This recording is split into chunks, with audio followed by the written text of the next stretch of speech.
Welcome, everyone. For our last set of mini lectures, we're going to look at the most recent trends in art, really from the last few years. And I want to start with a photographer, a US photographer, Cathie Opie. After the 2016 presidential election, she began cutting up magazines and collecting images of photographs of guns, senators, baby seals on shrinking ice caps that she was seeing in the news. And we're looking at her right now putting together this collage of images from the media. And she decided to display this in a really creative way because, as she rightfully observed, we get all of our information off of our phones. And so she takes these hand-pasted, hand-cut collages.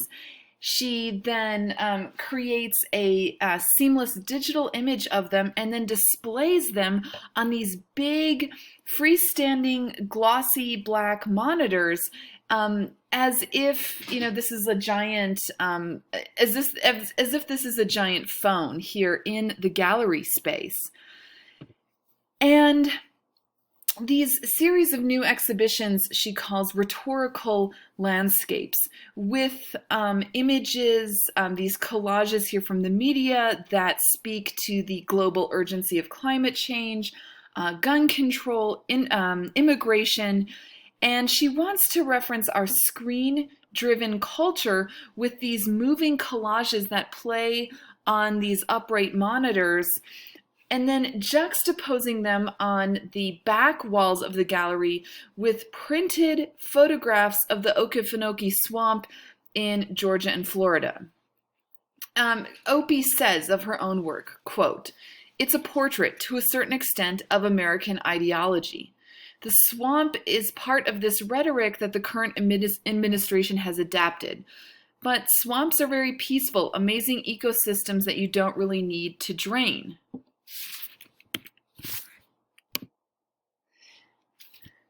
Kara Walker, the American artist who we've already seen in class, you might remember her huge sugar sculpture called A Subtlety. Her most recent large-scale commission took place in the Tate Modern in London, a really important modern art museum. And she was chosen for this prestigious commission, flew to London, and she just didn't really know what she was going to do to fill this massive exhibition space that is indeed an old turbine factory. And she was in the cab and she goes by the monument that we see on our right here. This is the Queen Victoria Memorial. That's the centerpiece of the plaza that faces Buckingham Palace, the royal residence. It's this really bombastic monument to British grandeur, British imperialism. The Queen is displayed here. You see her here on the side, kind of sitting all regal and enthroned, and we see all of these allegorical figures representing truth and justice, courage and constancy, manufacture and agriculture, all of these British imperial values. And this monument was Walker's inspiration. She decided, okay, I'm going to do a kind of twisted counterpart to the Victoria Memorial. And this is what we see here in her Fons Americanus, her American fountain. Instead of a crowned Venus figure at the top of the fountain, like what we see in the Victoria Memorial, we instead see a figure at the top where the fountain jets are emerging from her nipples and from an open jugular. So quite the stark contrast here. Now, the original Victoria Memorial was funded in part by gifts from members of the Commonwealth, Canada, Australia, and New Zealand. But then also there were uncredited gifts brought from West Africa. And so in switching to the Fons Americanus, we see a focus on the colonial subject instead of the colonial ruler here. And she also leaves her figures, and I think we can see this better in the detail. She chooses to leave the surface of her sculpture here kind of rough.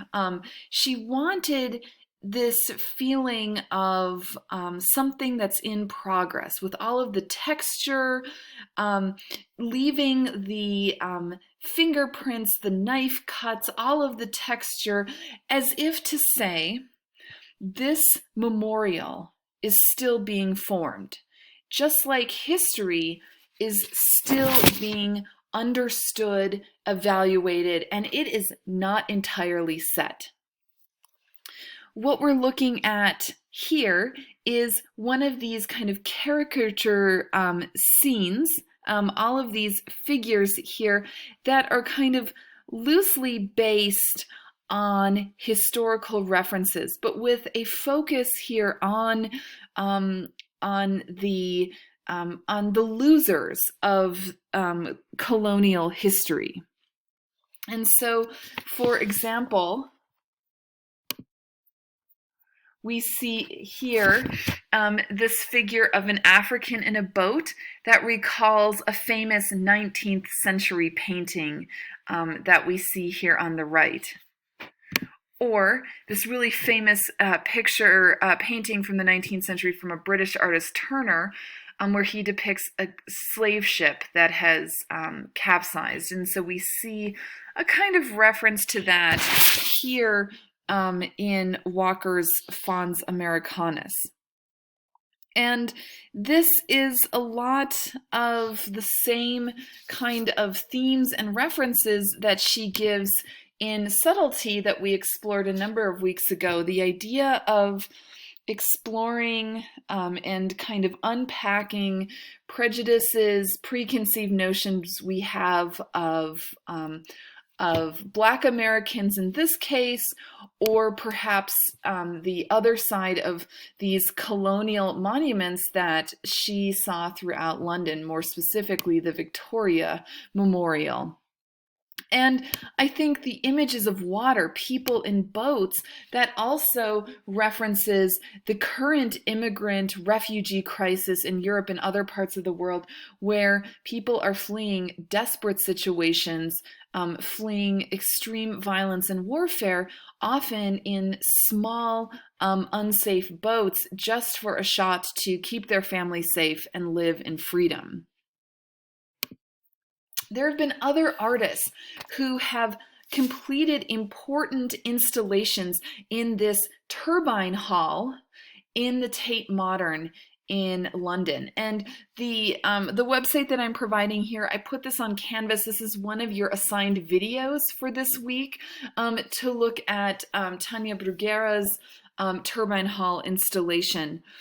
She is a Cuban artist who wants to cause change through her work. She calls this arte útil, useful art, where people engage as users rather than spectators. And I think the best way to really experience this is in the video.